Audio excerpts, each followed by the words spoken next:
শরতের মূর্ছনায় ডুবে থাকা জনপদ ব্রাহ্মণবাড়িয়া, বিশেষ করে নবীনগর উপজেলা। এই উপজেলার শিবপুর গ্রামের সন্তান ওস্তাদ আলাউদ্দিন খাঁ সাহেব, যার শরৎ বাজনায় বিশ্ব মোহিত হয়েছে।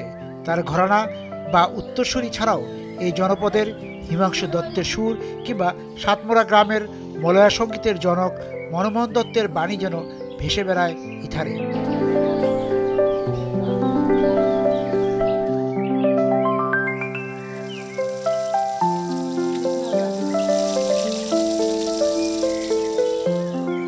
আমরা সলিমগঞ্জের কুলসিন গ্রামে এসে দেখা পেলাম কয়েকজন বাজনাদারের।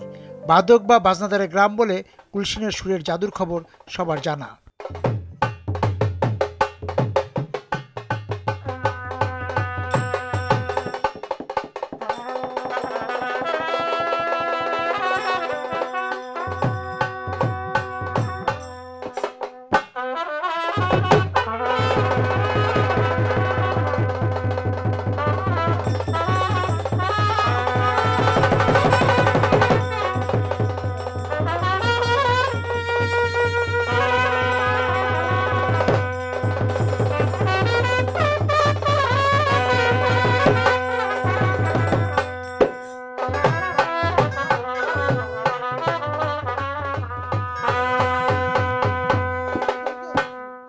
আপনারা তো পরম্পরায় এসছেন, তাই না?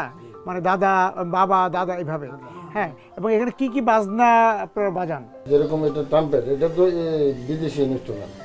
এটা বাংলা ঢোল। এটা হলো ঢোল। এটা ঢোল, বাংলা ঢোল। এইটাও ইনস্ট্রুমেন্টের বাইরে। এটা ইন্টারন্যাশনাল। আচ্ছা, এটার নাম কি?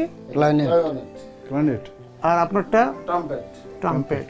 এখন কয় ঘরে আপনারা এই বাজনাদারা আছেন? মানে আগে তো অনেক ছিল নাকি? এটা আমরা মুরব্বীরা করে আইছে, এর দিয়ে আমরা ওইটা আস্তে আস্তে হাতে নিয়েছি। নেওয়ার পরে নিয়ে চাই দিয়ে আমরা মোটামুটি একটা আটকে গেলাম আর কি। তার কারণে আমরা এটা আস্তে আস্তে পিছনে পালাই দিতেছি। আমরা ছেলে পেলে এটার মধ্যে আমরা আর আসে না। মানে আপনারা বাজনা আটকে পড়ছিলেন, ছেলেবেলার বাজনা আটকে পড়ছে না। মানে আয় রোজগার কম বলে কেউ আর এই বাজনায় থাকছে না। কিন্তু এই যে ব্রাহ্মণবাড়িয়া তো, বা এই যে নবীনগর, বিশেষ করে যদি ব্রাহ্মণবাড়িয়া নবীনগর বলি, এটা তো সঙ্গীতের এলাকা। তা আপনারা এই ব্রাহ্মণবাড়িয়া বা এই নবীনগরের কাদের গান করেছেন? আমরা গান নবীনগরের মনমোহন এবং ক্লাসিক্যালে যাই, তাহলে আমাদের সুর সম্রাট খাঁ সাহেব, আলাউদ্দিন খাঁ। আমরা তাহলে একটু আপনাদের বাজনা শুনি।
40 বছর ধরে অসংখ্য খুশির মিছিলে ছিল আইডিএলসি, থাকবে আগামীতেও।